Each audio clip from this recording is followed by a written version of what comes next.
Aujourd'hui, dans Mille et une vies, nos invités viendront nous parler de cette spirale dévastatrice qui a bien failli ruiner leur vie, l'addiction à l'alcool. Je suis tombée dans un coma éthylique. Je suis restée 30 heures dans le coma. Après avoir perdu plus de 70 kilos, Nathalie tombe en dépression. Peu à peu, la jeune femme se met à boire seule, plusieurs verres chaque soir. Je cachais ma bouteille entre le mur et le canapé pour éviter qu'elle voie que je me resserve. Je n'arrive plus à m'occuper de ma fille. Plus rien ne m'intéresse. Tout ce qui compte, c'est de boire. Kelly, la fille de Nathalie, a 8 ans lorsqu'elle comprend pour la première fois que sa mère ne peut plus se passer de boire. On était dans un restaurant, ils dansaient ensemble, mon papa et ma maman, et j'ai vu ma maman tomber parce qu'elle avait trop bu. À 17 ans, Julie fête son bac et s'enivre pour la première fois. Avec une amie, on avait acheté 2 bouteilles d'alcool. J'allais plus facilement vers les garçons. J'étais beaucoup plus sociable, en fait. Sans s'en rendre compte, Julie boit de plus en plus chaque jour. Une dépendance qui la poussera à penser au pire. J'ai commencé à boire 2 bouteilles d'alcool avec des médicaments. Je m'écroule sur mon lit. Là, c'est vraiment la descente aux enfers. Three little birds sat on my window, and they told me I don't need to worry. Maybe sometimes we got it wrong, but it's alright. The more things seem to change, the more they stay the same. Bonjour à tous, merci de nous retrouver. 20 ans séparent nos invités, Julie et Nathalie, 2 générations de femmes et un même combat contre l'alcoolisme. Julie avait 17 ans quand elle a connu sa première cuite, comme on dit, alors qu'elle était lycéenne. Nathalie, elle, était mère de famille quand elle a sombré. Après des années de descente aux enfers, elles sont aujourd'hui abstinentes. Comment ont-elles perdu pied? Comment leur entourage a-t-il vécu cette descente aux enfers à leur côté? De quelle manière sont-elles parvenues à se sortir de cette dépendance? C'est ce qu'elles vont nous raconter. Nathalie, vous avez été dépendante pendant 6 ans, on peut dire ça? Oui, c'est ça. Et si vous deviez nous donner 2 images pour qu'on comprenne ce que vous avez traversé, vous pensez à quoi? Il y a une fois où j'ai consommé très rapidement une bouteille de vodka toute seule dans un parc, là où j'habite. Et je suis tombée dans un coma éthylique. Je suis restée 30 heures dans le coma, quand même. Et lors de mon dernier sevrage, où j'ai été attachée pendant 3 jours au lit, les mains et les pieds, sans pouvoir me lever pour faire quoi que ce soit. Même vous, quand vous repensez à cette image, pour vous, ça dit tout ce que vous avez traversé? Oui. Je voudrais plus jamais revivre ça, plus jamais. Donc aujourd'hui, vous en êtes sortie, vous êtes abstinente et vous avez vécu combien de cures en fait?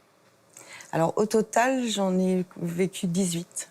D'accord. Alors entre 1 semaine et 6 mois et demi pour la plus longue. Bon, vous nous direz ce qui a marché pour vous en tout cas. Vous êtes venue avec votre fille. Oui. Kelly, vous avez 16 ans. Oui. Et votre témoignage est important parce que vous aviez 8 ans quand vous avez compris que votre maman avait un problème avec l'alcool. Et vous nous direz comment vous vous êtes rendu compte de ça et quelle attitude vous pouviez avoir à l'âge de 8 ans, quelles conséquences ça a eu même dans votre vie. Et il y a une image pour vous qui résume ce que vous avez traversé? Oui, c'est la fois où j'ai retrouvé ma maman devant la porte de chez nous, allongée et inconsciente, parce qu'elle avait trop bu. Vous avez ressenti quoi à ce moment-là? J'avais peur, j'étais triste, en colère aussi, de la voir comme ça. Bon, aujourd'hui, si vous êtes là, c'est que vous êtes fière d'elle. Oui.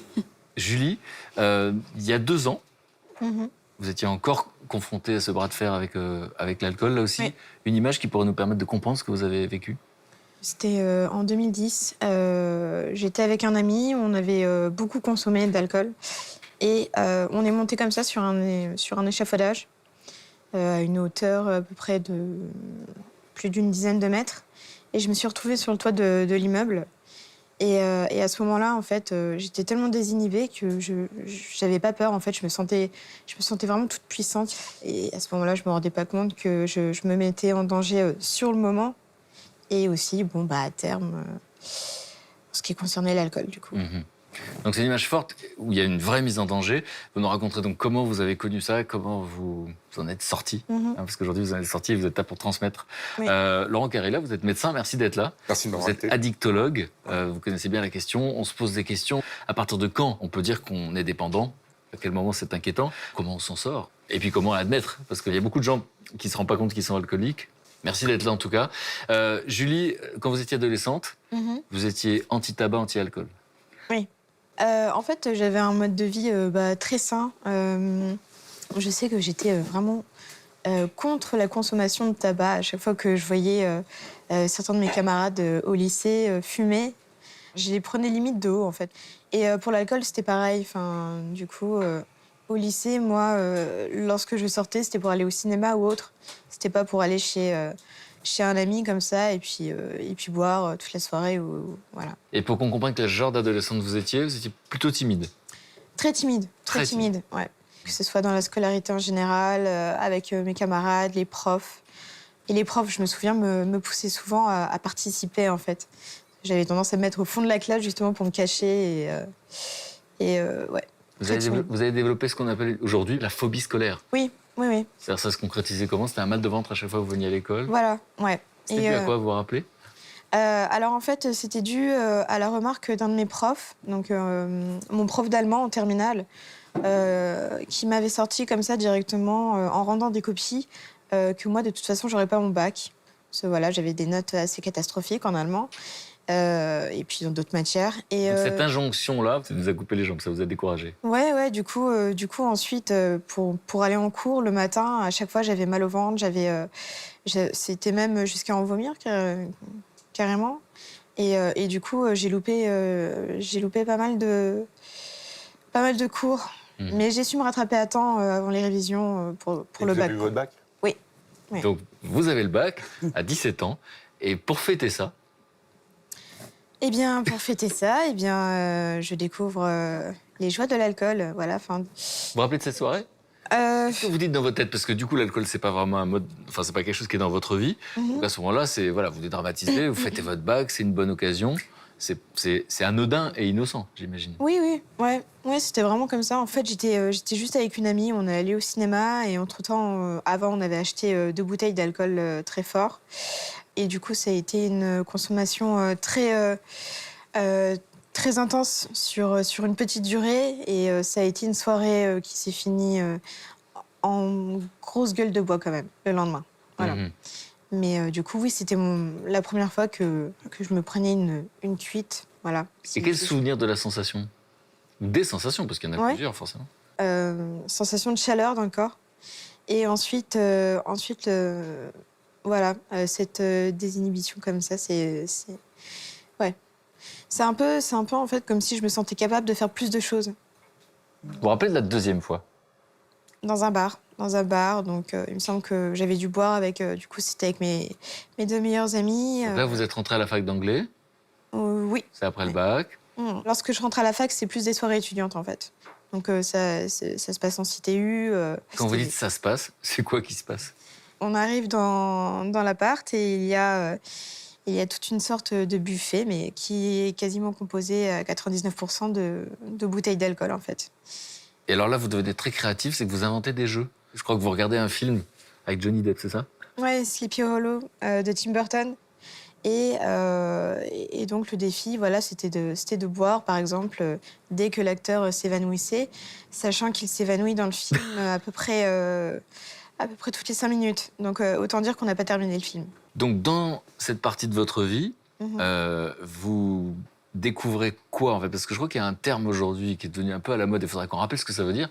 Le binge drinking, c'est ça? Exactement. Vous me direz ce que ça veut dire. Mais c'est quoi l'objectif? C'est-à-dire qu'on arrive dans cette soirée, tout est préparé, il y a le buffet, etc., où on invente un jeu. L'objectif, c'est? C'est d'être ivre le plus vite possible. Et vous vous rappelez de ce qui vous plaît, finalement? Les faire chercher, c'est d'être ensuite totalement désinhibé et de pouvoir faire ou dire des choses que je ne ferais pas si j'étais sobre, en fait. Et vous, timide, vous avez dû faire des choses hallucinantes. J'allais du coup plus facilement vers les garçons et autres. J'étais beaucoup plus sociable, en fait. Il y a aussi cette fameuse anecdote, en fait, j'avais tendance à monter sur les voitures comme ça, en pleine rue, et à soulever mon t-shirt, voilà, et à montrer ma poitrine aux passants, voilà, notamment. Donc, Des inhibitions totales. Voilà. Et Laurent, Oui. à ce stade, dans ce que vous venez d'entendre, qu'est-ce que vous pouvez nous décrypter, au fond? Parce que c'est presque ordinaire. Entre guillemets, on est dans l'expérimentation. Comme ça, à l'occasion d'une réussite, par exemple à un examen, on va se mettre à boire C'est assez classique quand on est très jeune de dire je suis anti-tabac, je suis anti-alcool, je suis anti-drogue, etc. Et à un moment, on se met à expérimenter. Et c'est normal, tout le monde peut expérimenter. Je veux dire, c'est pas quelque chose de dramatique. La chose, c'est...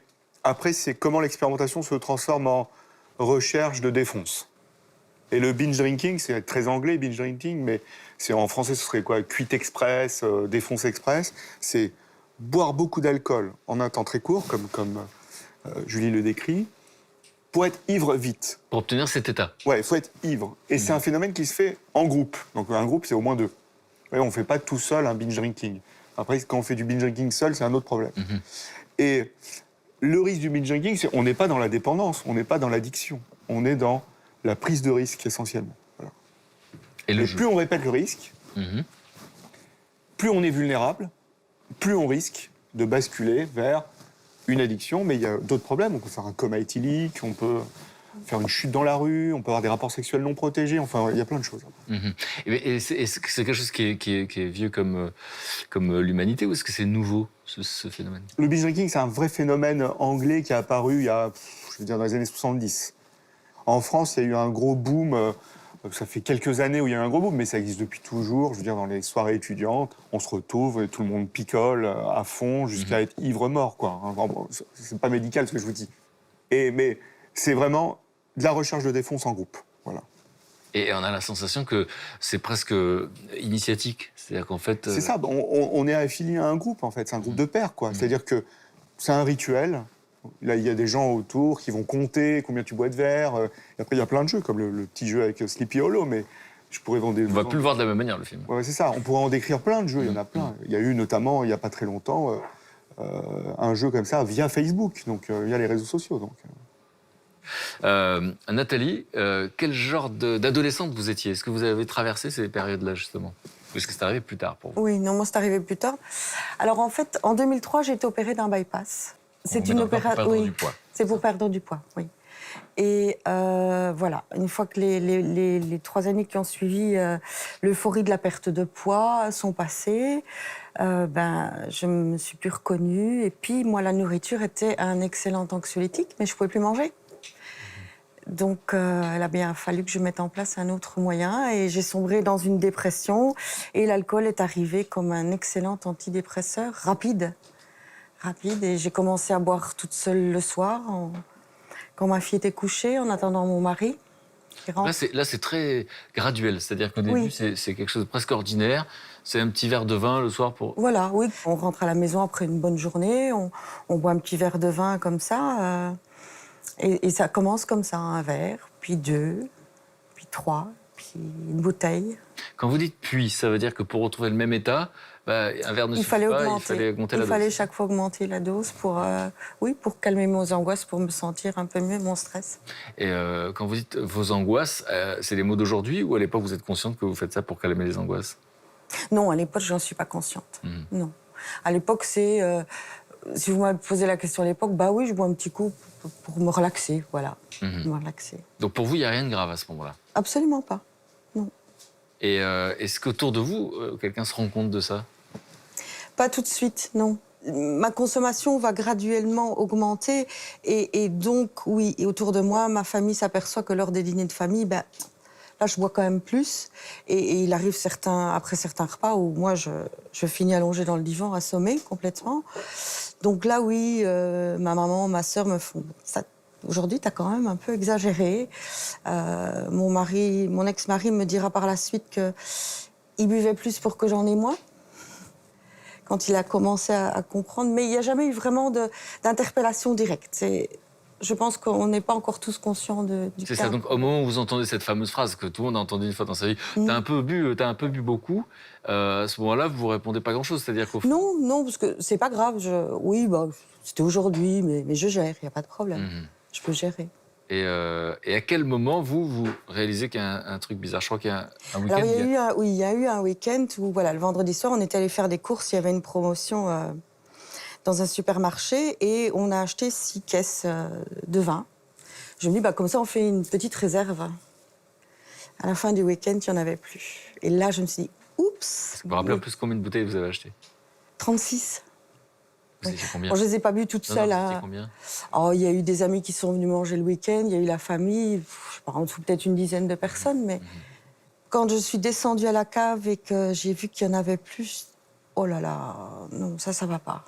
Mais voilà, ça va pas, il faut arrêter les week-ends comme ça. J'ai un problème. Et vous, Kelly, pendant cette période-là, vous êtes très jeune, vous avez 8 ans, c'est ça? Et vous vous rappelez de quoi? Les premiers signes pour vous, de votre point de vue d'enfant? Je savais qu'il y avait un problème, vu que je voyais que ma famille était inquiète pour ma maman, et je me rendais compte de rien. Et puis un jour, j'ai vu ma maman danser. Donc on était dans un restaurant. Ils dansaient ensemble, mon papa et ma maman, et j'ai vu ma maman tomber parce qu'elle avait trop bu. Je l'avais vue boire, et reboire, et donc là, je me suis dit, il y a un problème. Mais je ne savais pas que c'était l'alcoolisme. Mais vous saviez que c'était l'alcool. Oui, voilà. Et comment ça va se passer? C'est-à-dire qu'à un moment donné, dans votre couple, ça va un peu moins bien. Est-ce que c'est à cause de ça? Oui, je m'alcoolise quand même de plus en plus le soir et puis je me renferme sur moi. Je deviens plus irritable aussi, donc je démarre au quart de tour pour 3 fois rien. Des disputes commencent pour des broutilles. Alors les choses vont s'empirer au moment où, à ce moment-là, votre mari quitte le domicile? Oui. Et là, d'abord, j'étais en colère et puis j'ai dû déménager très rapidement puisque la maison qu'on avait, je ne pouvais pas l'assumer seule. Et là, j'ai commencé à ne plus attendre que Kelly soit au lit pour consommer le soir. En plus, c'était une petite période où j'étais sans emploi. Et donc, dès le souper, je commençais à boire. Je cachais ma bouteille entre le mur et le canapé pour éviter qu'elle voie que je me resserve. Et je commence à ne plus m'occuper d'elle. Vraiment le strict minimum, mais... Ça, c'est votre regard d'aujourd'hui? Vous en êtes consciente à ce moment-là? Non. J'ai un petit peu une culpabilité. Je m'aperçois que je n'arrive plus à m'occuper de ma fille comme je le faisais. Mais je me dis aussi, voilà, mon mari est parti, le temps que le choc... Et puis après, ça ira mieux, je reprendrai les rênes. Vous avez la sensation qu'il y a des raisons? Oui, tout à fait.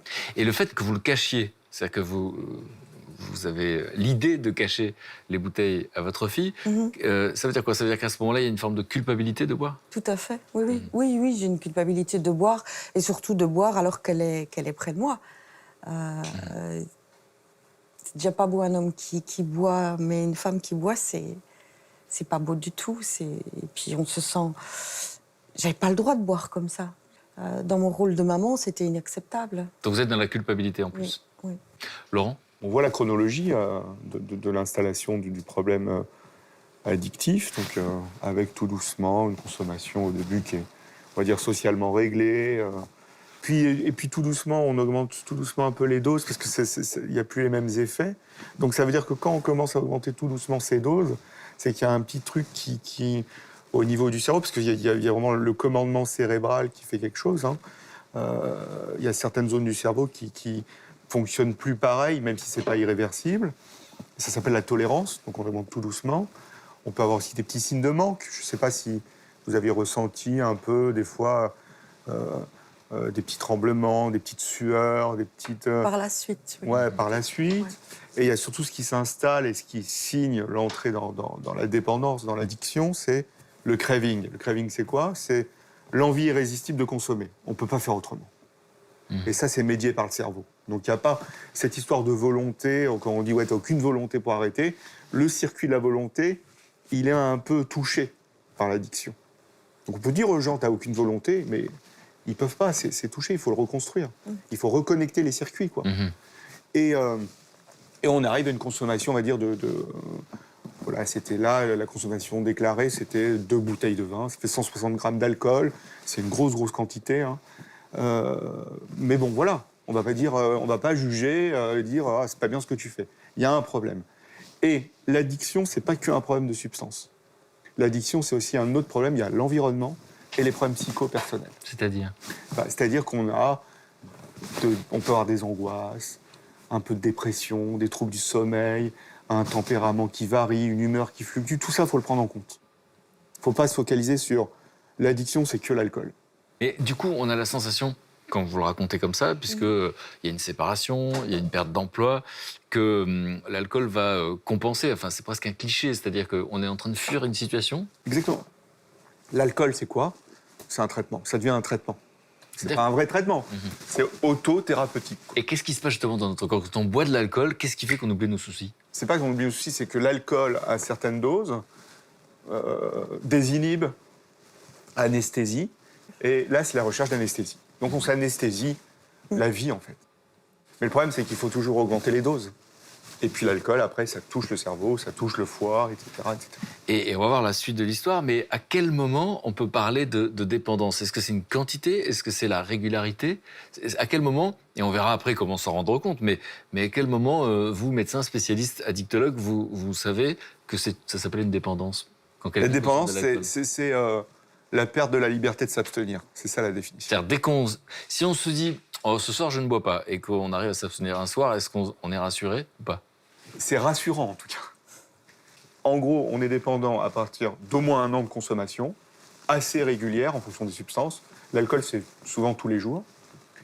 Il peut y avoir des signes de dépendance physique, tremblements, sueur, etc. Et cette envie à crever de consommer. Mhm. Et alors, vous avez la sensation que vous vous rappelez, Kelly, du moment où les choses ont presque s'inversé. C'est-à-dire que vous êtes très très jeune, vous avez 8-9 ans, et vous commencez à prendre soin de votre maman. Oui. Elle ne faisait plus rien. Elle n'arrivait même plus à se lever. Enfin, elle était avec son alcool. Et donc, moi, par exemple, je rentrais le soir de l'école, je faisais mes devoirs, je faisais en sorte qu'elle mange, je mangeais aussi. Et soit je la mettais au lit avec moi, soit je dormais dans le divan avec elle. Pour faire en sorte de toujours la surveiller, pour être près d'elle, si jamais, au cas où il se passe quelque chose que je puisse... Donc, vous vous rappelez de cette sensation de devenir responsable, en Oui. fait. Et qu'est-ce que ça vous fait d'entendre ça, du coup, aujourd'hui? Même si tout ça est derrière et que vous êtes là pour en parler, justement, parce que vous avez envie de transmettre. C'est, je pense, pour moi, la pire chose, c'est d'avoir fait souffrir ma fille, ma maman, ma sœur. Et... Moi, j'ai souffert aussi, bien sûr, mais c'est moi. Mais de l'entendre, sa souffrance, ça... Et alors, votre souffrance à vous va augmenter parce que ce qui va suivre, finalement, c'est une forme d'isolement. Tout à fait. Ça se concrétise comment, en fait? C'est-à-dire que, du coup, plus rien ne vous intéresse. Ce qui est important, c'est... Plus rien ne m'intéresse, tout ce qui compte, c'est de boire. Alors, j'ai repris un travail encore pendant quelques mois. Et là, j'ai commencé à avoir besoin de boire de temps en temps le midi pour tenir le coup. Ça veut dire quoi, tenir le coup, en fait? Pour ne pas me laisser envahir par mes angoisses, par mon mal-être, pour continuer ma journée. Est-ce qu'à ce moment-là, ça vous traverse l'esprit? Vous êtes consciente à ce moment-là qu'il y a des angoisses. Vous voyez les angoisses arriver, vous décidez de les oublier. Est-ce que ça vous traverse l'esprit de vous dire, bah, peut-être que je pourrais aller voir un psy pour travailler là-dessus, ou pas spécialement? Sur les angoisses? Pas spécialement, parce que j'avais déjà fait une thérapie. Et voilà, l'alcool, ce qu'il faut savoir, c'est que l'alcool, ça va très vite. En tout cas, au début, quand c'est anxiolytique, c'est plus rapide qu'un médicament. C'est à peine la gorgée est là que tout de suite, on sent les premiers effets. Et voilà, et hop, on continue la journée. Et puis après, il a fallu que j'ai commencé à avoir besoin d'une bière le matin pour assurer ma journée. Et le soir, avant de reprendre le train, puisque je travaillais, fallait que je prenais le train pour aller travailler. Et il me fallait une bière, puis après ça a augmenté aussi, pour pouvoir rentrer et finir ma journée. Et l'isolement? Et l'isolement, au début, les amis téléphonent pour qu'on se voie, et c'est 1 fois non, 2 fois non, 3 fois non, puis les amis ne téléphonent plus, puis ça m'intéresse plus. Vous vous rappelez Ce qui pourquoi vous compte, dites c'est non? l'alcool. Parce que je veux rester chez moi et boire. L'isolement, c'est quelque chose aussi qui est courant, Oui, c'est un facteur. ou systématique. Oui, non, c'est pas systématique, mais déjà, je prends un verre pour démarrer le matin, je prends un verre pour, comme du dopage, quoi, comme une conduite dopante. Et tout doucement, les conséquences, je vais rester seul à consommer, je vais voir comment je peux consommer en cachette, etc. Et puis, tout doucement, il y a des conséquences sociales. C'est-à-dire qu'on ne s'occupe plus de personne, on ne s'occupe plus de sa famille, de son couple, de ses enfants, etc. On reste seul et on est obsédé par l'idée de consommer, quoi. L'isolement, ça vous est arrivé aussi? Oui. Parce qu'on a arrêté le récit au moment où vous faites ça avec des amis, vous faites Oui. des jeux. Voilà. Et puis vous allez vous mettre à boire seul. Mhm.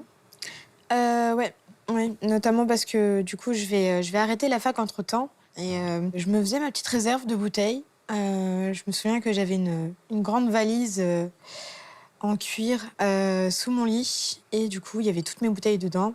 Et au bout d'un moment, je remettais les bouteilles dedans, mais elles étaient vides. Voilà. Et oui, du coup, l'isolement, ça s'est fait petit à petit, en fait. C'est vraiment comme disait Nathalie, par exemple, c'est voilà, on commence à dire non à telle ou telle sortie. Vous rappelez dire non? Je disais surtout non en ce qui concernait les repas de famille. Et en plus, je me disais, du coup, mes parents ne seront pas là. Parce que du coup, je vivais chez mes parents, donc mes parents ne seront pas là, je serai toute seule. Donc, du coup, je pourrais consommer autant que je veux. Et quand vous êtes déscolarisé, du coup, est-ce que vous occupez vos journées? Je trouve des petits boulots, donc surtout du ménage. Et en fait, du coup, l'après-midi, je me retrouve toute seule chez moi. Et du coup, à ce moment-là, je peux consommer. Et au début, mes parents ne s'en rendent pas compte, du coup. C'est quelque chose qui s'installe vraiment petit à petit et qui... Et vous dissimulez, il y a des stratégies? Ouais, voilà, des petites stratégies. Notamment, je sais que mon père, à l'époque, achetait des bouteilles de whisky, par exemple, des bouteilles de vin aussi. Et du coup, j'avais tendance à me servir un peu dans ces bouteilles-là et ensuite à rajouter de l'eau dans les bouteilles, histoire que... Que la quantité n'ait pas changé. Oui, voilà, ouais. Et Nathalie, donc, a la sensation effectivement d'anesthésie, pour reprendre le terme de Laurent, parce qu'à ce moment-là, il y a des angoisses, et puis il y a une situation qui ne lui convient pas. Sur le plan personnel, sur le plan professionnel, vous avez la sensation là aussi que l'environnement, pour reprendre le terme de Laurent, l'environnement ne vous convient pas? Oui. J'étais femme de ménage, donc ça me plaisait pas du tout. Je faisais ça uniquement pour avoir un salaire, en fait. Et du coup, lorsque je finissais ma semaine, ça faisait une sorte de récompense, en fait. Je passais dans une supérette comme ça et je prenais ce que j'appelle ma dose, entre guillemets, quoi.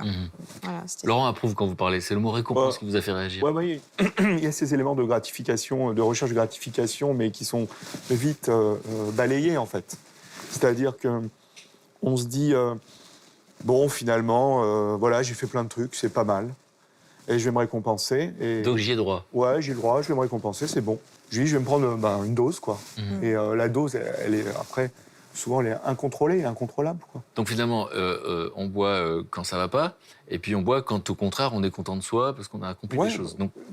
Quand on est dans un système, on va dire, addictif, on est dans quelque chose où on contrôle plus trop les choses, parce que le circuit du contrôle, il est en avant du cerveau. Et il est super touché quand on est dans un processus addictif. C'est-à-dire que le contrôle ne marche plus très bien. Et c'est pour ça qu'on perd contrôle, d'ailleurs. Donc on perd contrôle pour des émotions positives, on perd contrôle pour des émotions négatives. Donc Julie, c'est dans cette période-là où vous commencez à parler de dépression, au fond? C'est que vous avez la sensation que vous déprimez, vous buvez, et si vous buvez, ça vous fait déprimer? Je pense que c'est, oui, l'alcool qui m'a fait glisser lentement, mais sûrement dans la dépression. Parce que voilà, du coup, je me suis retrouvée à être isolée socialement, etc. Et il faut savoir qu'à cette époque, donc c'est à peu près entre 2008 et 2010, le climat familial n'était pas du tout au beau fixe. Enfin, c'était vraiment... c'était assez chaotique. Parce que du coup, mon père a eu aussi des soucis avec l'alcool. Il y a une rupture au niveau du dialogue avec mon père. On s'isole chacun de notre côté. Et entre nous deux, il y a ma mère et ma sœur. Et oui, du coup, c'était pas évident du tout au niveau familial, quoi. Et quand vous dites pas évident, c'est presque un euphémisme, parce que cette période-là qui va suivre, vous la qualifiez de descente aux enfers. Alors c'est fort comme formule. Ouais. Pourquoi est-ce que vous allez jusque-là? Notamment, j'avais une valeur à propos de ma virginité. Voilà. Enfin, moi, je voulais faire ça avec mon premier vrai petit copain. Et au final, je me suis retrouvée dans un hôtel miteux avec un mec que je connaissais à peine, en fait, que j'avais rencontré sur Internet. Et voilà. Ça symbolise quoi pour vous? Qu'est-ce qu'il nous dit? C'est la perte de contrôle comme ça. C'est vraiment, en fait, c'est du coup, en fait, de base, on a des principes et une fois qu'on a consommé, tout ça, ça part en fait. On est totalement désinhibé sur tous les points et voilà. Et du coup, lorsqu'on réalise qu'on a fait une connerie ou qu'on est allé trop loin, c'est le lendemain, quoi. Donc c'est trop tard et voilà, c'est à ce moment-là qu'il y a une sorte de culpabilité et je me souviens notamment que à ce moment-là, je me suis sentie limite souillée en fait. La sensation de honte? Ouais, voilà, honteuse. Ouais. Et pour qu'on comprenne bien de quoi il s'agit, parce que vous êtes encore une fois pour dire à ceux qui sont dans cette situation que ça peut être très dangereux, c'est que vous avez mis votre vie en danger? Ouais. Par exemple, ça va faire écho à ce que Nathalie racontait un peu plus tôt. Je me suis retrouvée moi aussi dans un parc avec une ou deux bouteilles d'alcool, je sais plus trop, et avec des médicaments. Avec une intention à ce moment-là?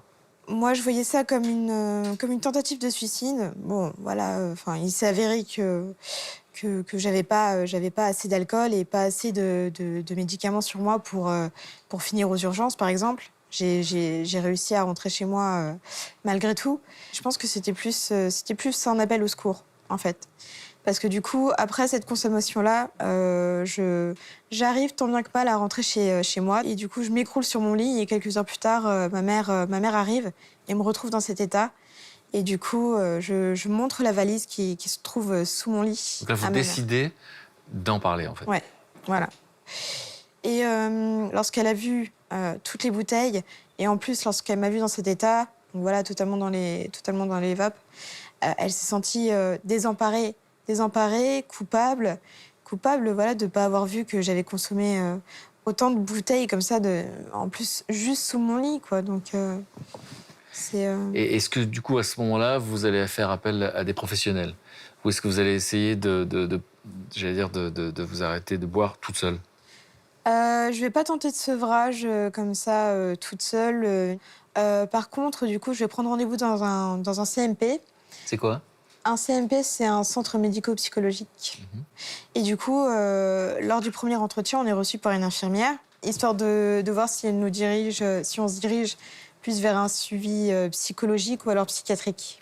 Et Voilà. là, vous abordez tout lors de ce rendez-vous? Je pense pas, non. Non, je pense que j'évite de parler de pas mal de trucs. Et de toute façon, à ce moment-là, j'ai pas la volonté d'arrêter enfin, volonté. L'envie, la L'envie, force, voilà, ouais, l'envie, ouais. Pour moi, en fait, l'alcool, à ce moment-là, c'est plus un plaisir. Donc vous voyez un psychologue une fois, vous n'y retournez pas. Et c'est finalement dans les mois qui suivent que vous allez essayer d'arrêter toute seule. Alors, je vais retourner pas dans un CMP cette fois, mais dans un centre qui traite les addictions. Donc là, c'est votre volonté, c'est votre envie d'y aller? C'est mon envie d'y aller. Et là, Qu'est-ce qui s'est passé entre les deux? C'est-à-dire, qu'est-ce qui fait que vous êtes passé d'un plaisir, même si c'est un plaisir qui vous coûte, mais ça reste ces moments presque d'apaisement, en tout cas, ça vous fait fuir les soucis, les préoccupations, à l'envie de trouver une solution? Il y a eu un déclic? Ouais, un déclic déjà au niveau familial, social, que ce soit avec mes amis et tout. Donc voilà, à ce moment-là, j'étais quand même déjà bien isolée socialement parlant. Et ouais, du coup, il y a ce déclic, il y a ce déclic d'aller dans ce centre et voilà, et d'être reçue par une psychiatre à qui je vais raconter justement. Là, vous cachez une partie ou vous racontez tout? Je cache encore une partie, en fait. C'est-à-dire que je vais pas lui dire forcément que je suis déprimée en temps normal. Enfin, je vais surtout me concentrer sur la consommation d'alcool. Et là, elle va me proposer, en fait, de faire ce qu'on appelle l'hospitalisation de jour. Donc, du coup, c'est des activités comme ça, la journée, qu'on fait... Là, vous acceptez? J'accepte, mais... moi, je sais en fait que je vais pas y retourner. Voilà. C'est l'alcool, Vous voyez pas ce qui peut remplacer?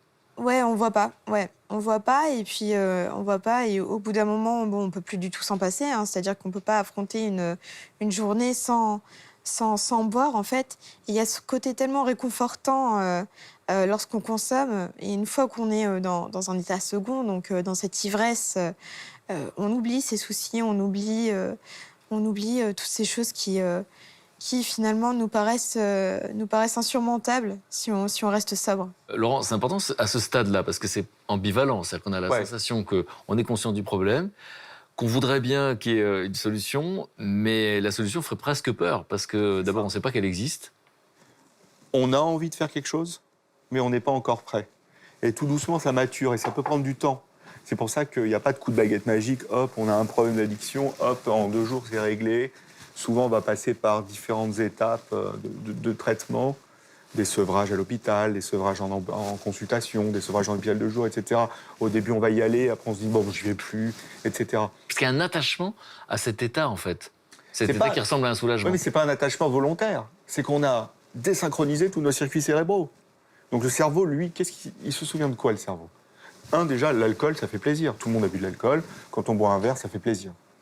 Le cerveau se rappelle que de ça, que du plaisir. Ça s'appelle le renforcement positif. Et tout ce qui nous fait plaisir dans notre vie, prenez n'importe quel exemple de votre vie, vous allez le recommencer. Donc l'alcool, lui, l'image que le cerveau a de l'alcool, c'est finalement l'alcool, ça ne fait que du bien. Donc c'est tout. On a une matrice qui va nous colmater tous nos problèmes. L'alcool, c'est la solution immédiate. L'alcool, ça va m'anxiolyser tout de suite. Alors qu'il y a des médicaments qui peuvent anxiolyser tout de suite. Vous voyez, tous ces trucs-là. Donc, l'alcool, c'est la solution. Comment je vais faire, alors que j'ai besoin d'alcool tous les jours, comment je vais faire pour vivre sans? Ça fait partie du... Donc, le sang fait peur. Et du coup, c'est ce qui fait que... Ma vie sans, ça fait peur. Et tout cet appétit pour l'autodestruction, de défonce, etc., eh ben, ça fait partie aussi de la maladie. Julie, en 2013, ça va s'accentuer, parce que vous allez vivre 2 événements en même temps. À la fois une rupture amoureuse et vous perdez votre grand-mère. Ouais. Du coup, fin octobre, je me fais larguer par mon premier petit copain, mon vrai petit copain. Et 2 jours plus tard, ma grand-mère maternelle décède. Donc là, c'est vraiment la descente aux enfers. Je me rends pas compte que je sombre encore plus que les années précédentes. Mais du coup, en fait, tout ça arrive en 2013. En 2012, je commence à avoir un suivi psychiatrique régulier, en fait. Parce que du coup, plus tôt dans l'année 2012, je commence à faire des crises d'angoisse. Du coup, la première, je me souviens, je pensais que je faisais une crise cardiaque. Ouais. Donc, je vais aux urgences et je vais aller aux urgences 2 autres fois. Et ensuite, du coup, un des infirmiers me dit bon, physiquement, vous n'avez rien de grave, mais vous auriez peut-être besoin d'un suivi psychiatrique. Et du coup, en 2012, je vais commencer à suivre... Par vous-même? Ouais. C'est votre motivation, pour le coup? Du coup, ma motivation pour être suivie par un psychiatre, c'est vraiment de travailler sur les crises d'angoisse. Enfin, du coup, ce psychiatre s'avère être le bon, car il me dit que du coup, le traitement médicamenteux, c'est juste une béquille, en fait. Voilà. C'est pas le traitement de fond, quoi. C'est histoire d'accompagner le processus de guérison. Alors, vous nous direz effectivement par quoi ça passe, ce processus de guérison. Est-ce que ça a marché du premier coup? Avant de savoir effectivement comment vous en êtes sortie, Nathalie, il y a eu là aussi un nouvel épisode, puisque vous étiez séparée de votre mari. Il revient à la maison. Il revient, oui, mais moi, la dépression est là quand même. Donc, je continue à avoir besoin de cet alcool. Une consommation qui commence tôt le matin? Tôt le matin, oui. Quand j'arrive à la gare de Luxembourg, là où je travaillais, il me faut ma canette de bière avant de commencer. Je ne peux pas commencer ma journée sans. Donc, c'est une canette de bière le matin, et après, vous bossez pendant plusieurs heures? Et après, je bosse toute la journée jusqu'à 17h. Et la deuxième prise d'alcool, c'est quoi, alors, du coup? Quand je retourne à la gare, avant de reprendre le train pour rentrer chez moi, oui. Ouais. Et puis après, le soir, évidemment, à la maison. Mais c'est le soir, enfin, je veux dire, j'ai le droit. Et puis, en octobre, le 21 octobre 2008, là, cette date, elle est importante, pourquoi? Ouais. Parce que je fais ce qu'on appelle un burn-out. Donc, je suis prête à aller travailler, habillée, maquillée. Et j'ouvre la porte de l'appartement pour m'en aller. Et je peux plus. Je peux plus faire un pas. Comme je dis toujours, si on avait un os dans le ventre, ce jour-là, mon os s'est cassé, et il l'est toujours d'ailleurs, et je peux plus. J'avance plus, donc je fais demi-tour et j'attends que Kelly soit à l'école et que son papa soit parti travailler. Et je vais chercher à boire et là, c'est ma descente aux enfers qui commence. Parce que là, je bois du soir au matin et du matin au soir. Si j'ouvre les yeux, c'est juste pour reboire. Et ma vie ne tourne plus qu'autour de ça. Et voilà, et une nuit, j'avais plus à boire, je me réveille et j'en avais besoin. Et donc, mon mari travaille dans un snack, donc je prends les clés, je vais en pleine nuit dans ce snack. C'était pas très loin de chez moi, une centaine de mètres, et je vais chercher de la bière là. Et c'est dans cette période-là, ce que vous appelez votre descente aux enfers, que vous réalisez que vous buvez parfois 8 litres par jour. Oui, c'est ça. 8 Oui. de quoi? De bière? De bière forte, oui. C'est Kelly, ça, le vous plus vous rappelez de cette période-là? Oui, je l'empêchais de sortir. Je me mettais devant la porte, je prenais les clés, je fermais la porte à clé. Et... Là, vous avez une dizaine d'années. Oui. Mhm. Et je rangeais les clés où elle ne pouvait pas les trouver. Et c'est à partir de là que vous allez entamer La première cure. la première cure. Oui. Là, je me dis, bon, là, il y a Alors, quand comme il même y en a un 18, on ne problème. va pas les raconter, Non. mais on va raconter la première et la dernière. Je vais en sortir, je ne vais pas continuer à vivre comme ça. Donc, je prends rendez-vous avec mon médecin traitant. Là, mon mari me rejoint. Je ne savais pas qu'il était au courant de ce rendez-vous, mais enfin, j'arrive dans la salle d'attente, il y est. Et on discute avec le médecin qui me propose d'entrer en cure. Et je crois que c'est 15 jours après quand même que je suis rentrée en cure, donc le 28 novembre 2008, où je suis restée dans un service psychiatrique d'un hôpital près de chez moi. Pour 1 mois. Pour 1 mois, oui. Avec Ça consiste en quoi? Pendant ce mois, il se passe quoi? Il y a du sevrage, j'imagine. il y a le sevrage, évidemment, il y a le sevrage, et puis je suis mis à l'abri de l'alcool et je vois un psy 1 fois par semaine, et voilà. Ça se D'accord, on limite verra un ce qui petit va se peu à passer. ça. Après, mais pendant, vous avez la sensation d'être sorti d'affaire? Oui, je veux y croire, oui. Oui, je veux y croire. Je pense que c'est la bonne solution. En tout cas, je mets tout de mon côté pour y arriver. Et vous sortez de cette Je cure. sors le 29 décembre de cette même année, 2008. Et le jour où je sors, mon papa entre aux soins palliatifs. Il avait le cancer des poumons. Et j'ai pas tenu. À la fin de la journée, j'ai recommencé à boire. À la maison, j'ai recommencé à boire très vite. J'ai pas tenu le coup. Il y aura une autre épreuve, c'est qu'il y aura à nouveau une séparation. Oui. Donc après, j'ai enchaîné un petit peu les cures. Et puis, au mois de mai 2009, mon mari n'en peut plus, il s'en va. Et je me retrouve seule avec ma fille et ma maman et ma sœur qui sont là près de nous, qui veillent sur nous. Sans elles, je ne serais pas là aujourd'hui. Et on verra effectivement qu'elles ont eu un rôle important, puisqu'elles ont posé un ultimatum. En octobre 2013, après un certain nombre de cures... Qui à chaque fois, ces cures ne durent pas toujours le même temps. Des fois, ça dure quelques jours, des fois, ça dure plus longtemps. Oui. Avant qu'on parle de la dernière. Non. Et à chaque fois, il y a une rechute aussi rapide. Non, pas nécessairement aussi rapide. Parfois, je tiens 1 semaine et puis... Et la rechute, ça fait partie de la maladie, il faut le dire. Dans la maladie addictive, la rechute fait partie de la maladie. C'est pas parce qu'on rechute 1 fois, 2 fois, 3 fois, 10 fois qu'on n'est pas sorti d'affaire. Ça fait partie du processus. Et c'est toujours très délicat quand il y a des rechutes. Donc voilà, parfois ça dure 15 jours. J'ai eu une période aussi d'abstinence de 6 mois. Après une cure qui m'avait quand même fort marquée, que je pourrais comparer à un vol au-dessus d'un nid de coucou. C'est-à-dire? Je suis arrivée dans un centre de cours où j'étais déjà allée plusieurs fois et le médecin en chef du pavillon auquel on va quand on a des problèmes de dépendance et de dépression décide de m'envoyer dans un pavillon avec des maladies mentales lourdes. Un pavillon grillagé. Moi, j'avais l'habitude de tricoter pour m'occuper. Je ne pouvais pas, parce que les aiguilles, c'était dangereux. Les cigarettes, c'est 15 par jour, pas plus. Dans des dortoirs vraiment en enfilade, comme ça, 25 lits, fermés à 21h à clé. Et pour prendre son bain ou sa douche, c'est pas de robinet, c'est contrôlé par l'infirmière. Donc là, je me suis dit, bon, j'avais pas le choix, j'ai été obligée d'y rester parce que j'ai été mise sous tutelle à la demande de ma maman et de ma sœur, parce que je devenais vraiment un danger pour moi, parce que je buvais vraiment beaucoup trop, et pour les autres aussi. Donc là, j'étais 10 jours dans cet établissement, et là, je ne pouvais plus. Donc un contexte traumatisant. Oui. C'est à la suite de ça que vous avez tenu 6 mois. C'est à la suite de ça que j'ai tenu 6 mois, parce que j'avais vraiment pas envie de revivre cette expérience. Vous, Kelly, vous êtes enfant, donc vous êtes confrontée à ces situations où il y a de l'espoir à chaque fois, et puis une rechute. Vous vous rappelez de la manière dont vous vivez ces périodes-là?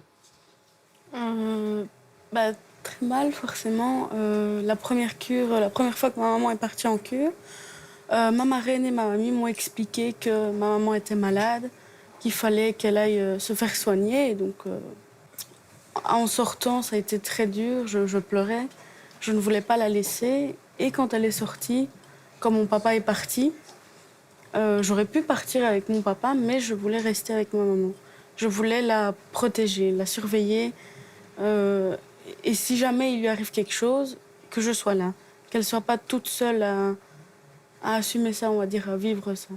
Donc là, c'est l'enfant qui veut protéger et qui ne veut pas abandonner sa mère. Voilà. Et d'ailleurs, il y a des résultats scolaires qui se ressentent de cette période-là? Oui, je laisse ma scolarité de côté. Donc je chute de notes de 16 sur 20 à 9 sur 20.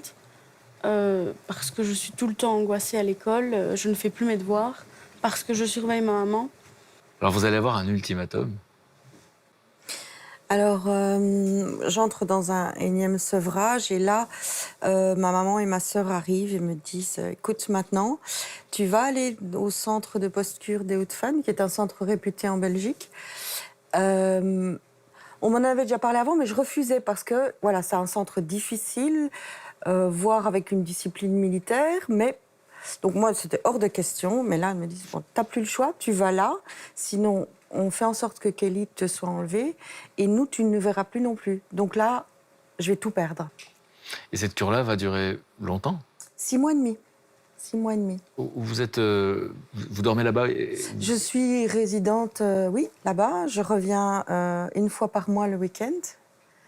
Et oui, c'est cette cure qui va me sauver la vie. Je vous rappelle de la sortie. Oui, la sortie, je suis sortie donc le 9 mai 2014. Et Vous savez que je les connais toutes par cœur, les dates, maintenant. Donc le 9 mai 2014, qu'est-ce qui se passe? Le 9 mai 2014, je termine ma cure par la grande porte, comme on dit, parce que voilà, c'est une cure, comme je l'ai dit, difficile, et qu'il y a beaucoup de personnes qui entrent mais qui ne vont pas jusqu'au bout parce qu'ils n'y arrivent pas. Par la grande porte, ça veut dire que les autres vous applaudissent? Les autres m'applaudissent, oui. C'est-à-dire les résidents avec qui j'ai passé de très longs moments, qu'ils soient bons ou moins bons, m'accompagnent à la porte et m'applaudissent quand je sors. Ça vous émeut d'y repenser? Oui, parce que je suis heureuse de rentrer chez moi, de retrouver ma famille et surtout ma fille. J'ai peur en même temps, parce que j'ai peur de ce qui m'attend. J'ai peur de cette nouvelle vie, oui. J'ai peur de cette nouvelle vie sans alcool.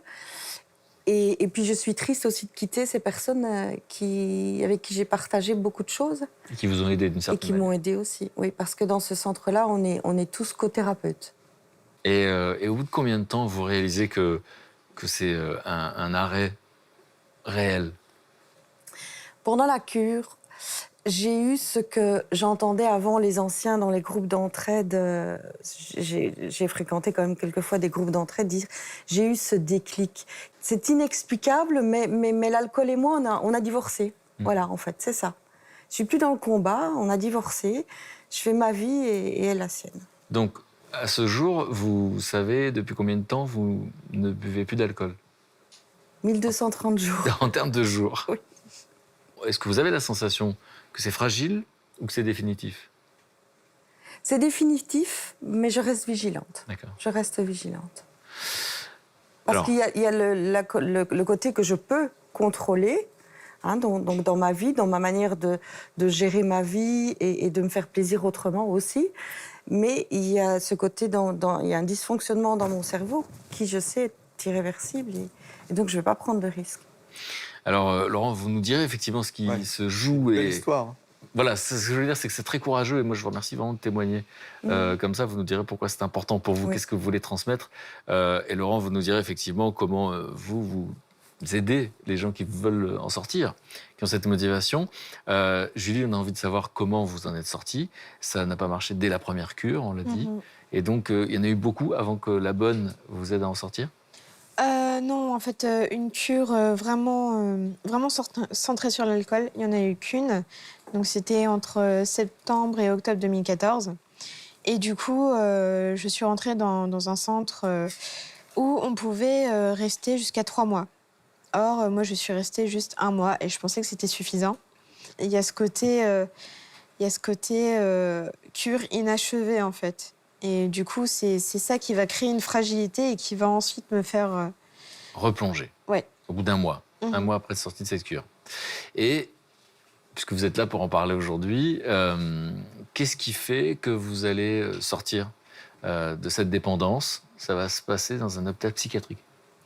Oui. Donc là, on arrive à début 2015. Donc début 2015, j'ai une consommation excessive, vraiment. Et en plus, je prends un traitement. Donc les médicaments, plus l'alcool, c'est un mélange pas terrible. Et du coup, en fait, je bois tellement que je finis par ne plus être ivre, en fait. C'est même plus un plaisir de boire, en fait. C'est un automatisme, voilà. Et fin mars, je suis hébergée chez une de mes tantes. Et en fait, j'ai arrêté l'alcool quelques jours avant d'aller chez elle. Et je suis dans un état de dépression totale. C'est-à-dire que je suis au fond du trou et je suis en train de creuser. Et du coup, j'ai le courage quand même de sortir du lit et d'aller voir mon oncle. Et je lui dis, écoute, là, ça va pas du tout. Faut que je me fasse interner. Voilà. Et par chance, j'ai pu contacter mon psychiatre et avoir une place dès le soir même. Et voilà. Et c'est tombé le 1er avril 2015. Donc, bon. Sauf que c'était pas une blague, parce que vous allez rester 11 jours. Et là aussi, il y aura un avant et un après. Ouais. Alors, en fait, ce séjour en HP, ça a été à la fois plus que salvateur, ça c'est clair et net, et ça a été à la fois traumatisant.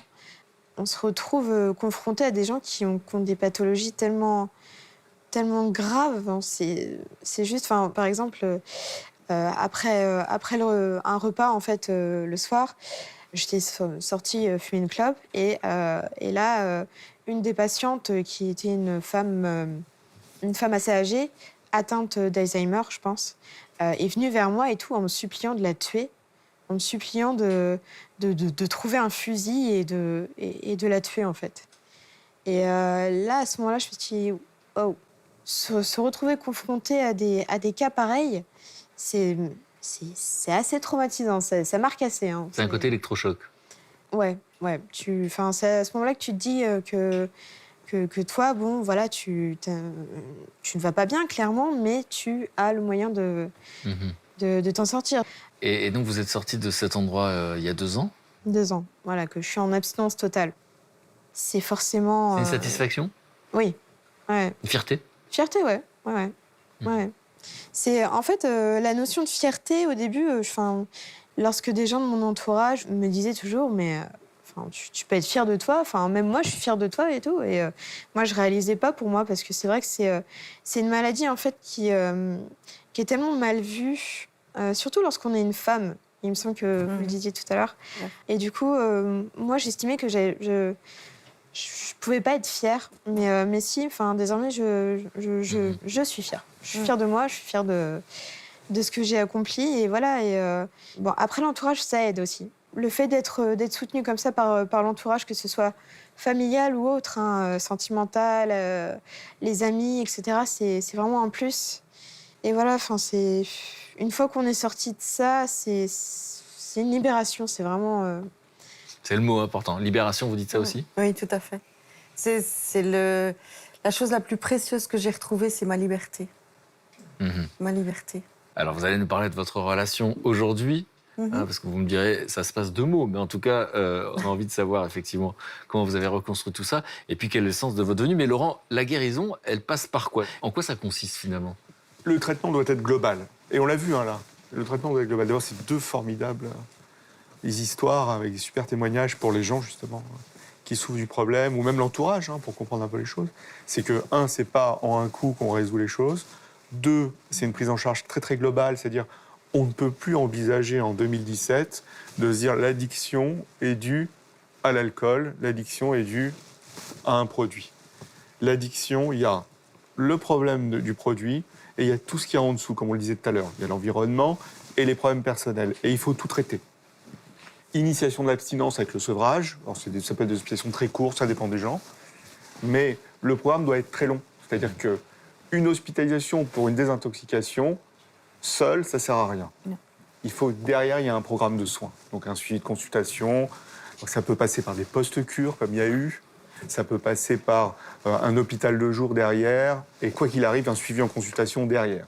Donc voilà, c'est l'hospitalisation pour le sevrage, c'est un tremplin pour la suite de la prise en charge. Et il y a des trajectoires différentes en fonction des patients et des patientes. Et donc, du coup, au fond, est-ce qu'elles ont des points communs ? Est-ce qu'il y a des profils ? On dit même qu'il y a des cerveaux qui sont plus addictifs que d'autres. Qu'est-ce que vous savez là-dessus aujourd'hui ? Tout le monde ne devient pas addict, heureusement, parce que ce serait très très compliqué. Il y a des facteurs de vulnérabilité. Ça passe d'abord par nous, notre développement personnel, notre puberté, notre maturation cérébrale. Il y a des différences garçons-filles en fonction de la réponse à des produits. Ça, c'est le centre. Ça interagit avec nos troubles. Est-ce qu'on a des troubles psychologiques associés, notre tempérament, comment on est, est-ce qu'on aime les sensations fortes, est-ce qu'on est plutôt inhibé, est-ce qu'on recherche les sensations, il y a tous ces éléments-là psycho. Il y a l'environnement, et dans l'environnement, c'est quoi ? C'est les copains, la famille, le modèle qu'on a, familial, l'éducation. Il y a le produit fait partie de l'environnement, vous voyez ? Donc c'est un petit truc. L'alcool ou le tabac ou la drogue fait partie de l'environnement, c'est un petit truc. Il y a les facteurs génétiques. C'est-à-dire qu'on a plus de risques quand on a dans notre famille des gens qui ont des problèmes avec des substances, d'avoir un problème avec des substances, quelle que soit la substance. Et il y a notre développement cérébral. Vous voyez, ça fait plein de facteurs. C'est multifactoriel. Là. Oui, donc, on devient addict quand tous ces facteurs sont déséquilibrés. Vous voyez ? Et l'histoire commune qu'elles ont, c'est que probablement, elles ont déséquilibré tout doucement ces facteurs-là. Ça, c'est pas irréversible, il faut le dire, c'est pas irréversible.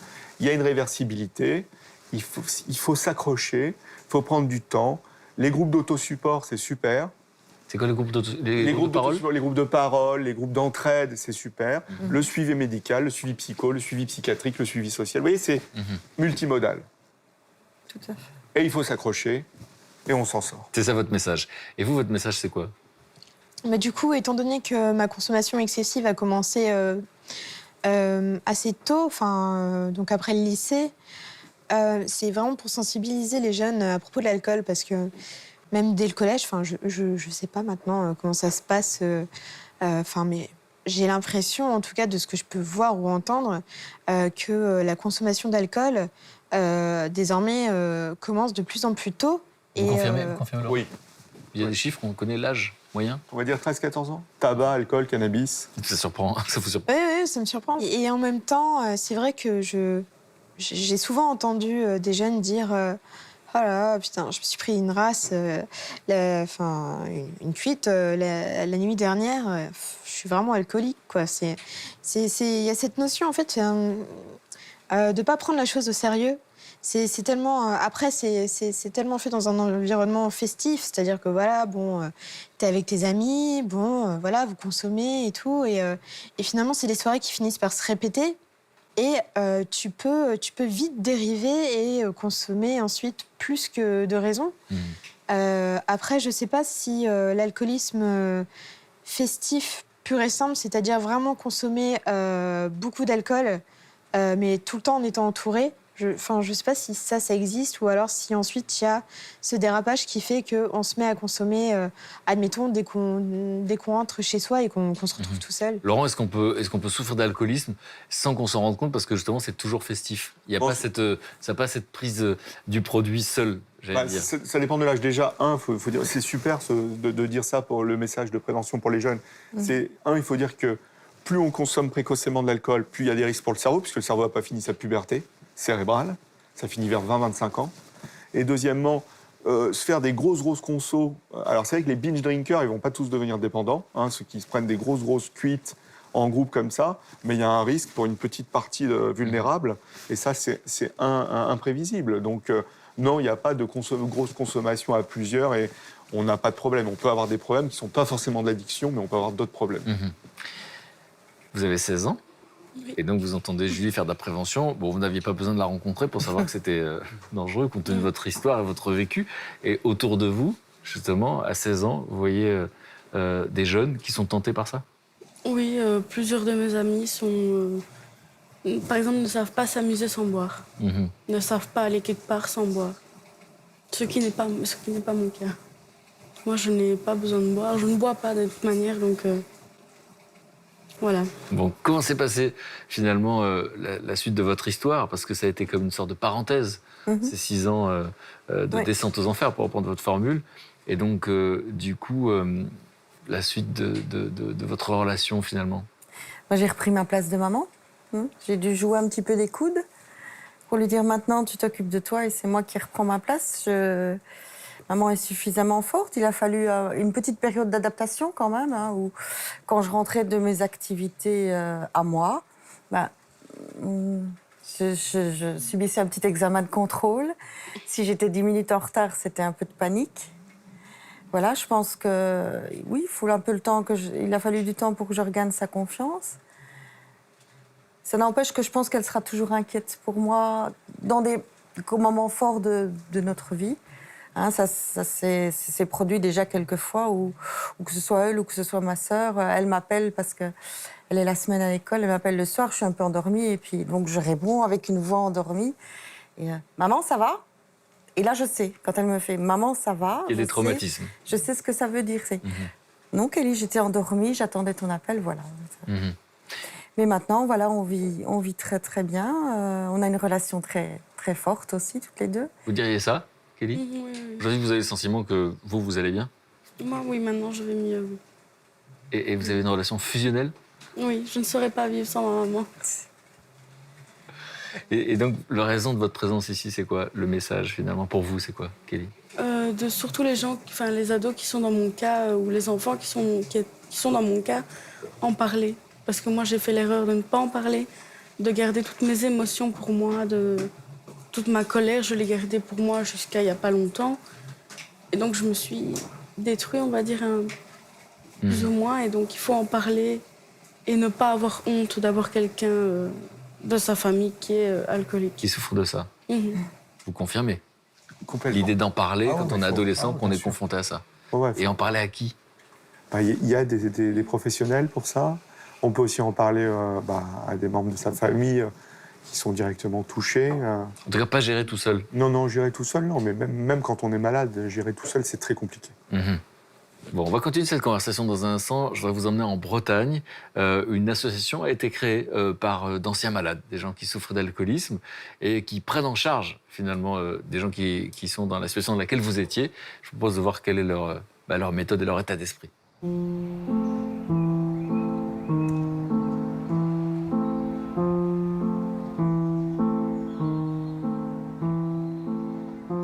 Ça va faire 8 ans et demi que j'ai arrêté l'alcool. J'étais rendu esclave parce qu'il m'en fallait tout le temps, quoi. J'étais vraiment dans le manque. Et c'est là que j'ai eu le déclic, bien sûr, d'aller me faire soigner. En rentrant dans l'association, justement, ça a été du soutien et de la force aussi de pouvoir dire non aux produits, quoi. Alors le thème choisi ce soir, c'est les étapes avant l'abstinence totale. Quand je me rends en réunion, c'est dans le but de rester dans l'abstinence et d'être toujours protégé, quoi. Parce qu'on ne se guérit jamais de cette maladie-là. Il faut combattre et lutter. Alors je vais commencer à dire que la première étape pour moi, je pense que pour vous aussi, c'est déjà quand on se rend compte qu'on a un grand problème d'alcool, qu'on ne gère plus notre vie, c'est l'alcool qui gère notre vie. Enfin, pour moi, ça va être ça, je ne sais pas comment que c'est pour vous. Oui. Moi, je suis passé par là, j'ai été malade alcoolique. À nos réunions, on a un noyau d'anciens malades, comme moi, qui ont envie de rester abstinents et qui ont envie aussi de faire partager leur parcours. Alors moi, je sais que personnellement, ce qui m'a mis au pied du mur, c'était mon patron, qui est venu me voir à la maison alors que j'étais alcoolisé, en disant où tu te soignes, où je te vire, quoi.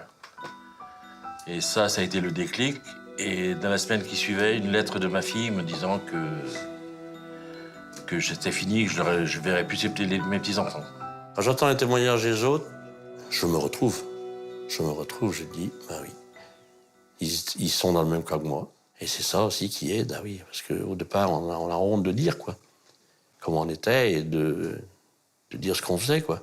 Je pense que ça libère quelque part. Il n'y a qu'ici qu'on peut parler d'alcool, de toute façon, dans l'association. Parce que tout le monde n'a pas passé comme nous, donc on peut discuter avec les personnes qui sont comme nous. Voilà. Ces rendez-vous représentent le fait d'appartenir aussi à une famille, parce que ceux qui n'ont personne à qui parler, à se confier, on devient un peu des amis, des confidents. L'alcool, au final, c'est assez traite, parce que c'est festif au début. Et mauvaises habitudes, quoi. Le soir, moi, j'ai commencé, je buvais 1-2 bières, et petit à petit, j'ai augmenté les doses, quoi. À la fin, je buvais un pack. Ça fait que 4 mois que j'ai arrêté l'alcool. Enfin, j'ai compris qu'avec l'alcool, quoi, j'allais tout perdre, quoi. C'est bien, et sache que sur cette route de l'abstinence, si t'as un coup dur, on sera toujours là pour t'épauler, pour t'aider. On est là aussi. Moi, quand j'ai commencé à arrêter de boire, ce rendez-vous, j'y tenais.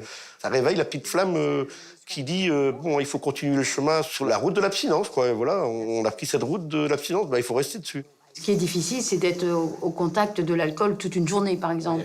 Dans un repas, où il y a des fois puis voir des têtes qui sont pas très claires en fin de soirée, quoi. Ah oui, on était pareil avant. Ça devient... Oui, on était pareil avant, mais bon, il y a des fois, des fêtes où vraiment c'est dur. Sans ces réunions-là, tout seul, je sais bien que j'aurais pas pu. J'aurais sûrement replongé.